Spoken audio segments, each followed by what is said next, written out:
nijitambue na mimi nikijitambue ya kwamba tu wenye dhambi, hatustahili mbele ya Mwenyezi Mungu na mbele za watu, ila kinachotupasa ni kutengeneza na Mungu ya kwamba tunapaswa toba jinsi tulivyo.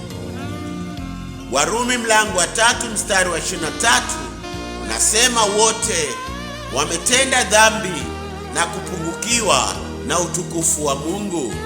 Na wapendwa, utukufu wa Mungu unapotupungukia, kumbuka tunakuwa ni watu tulioasi.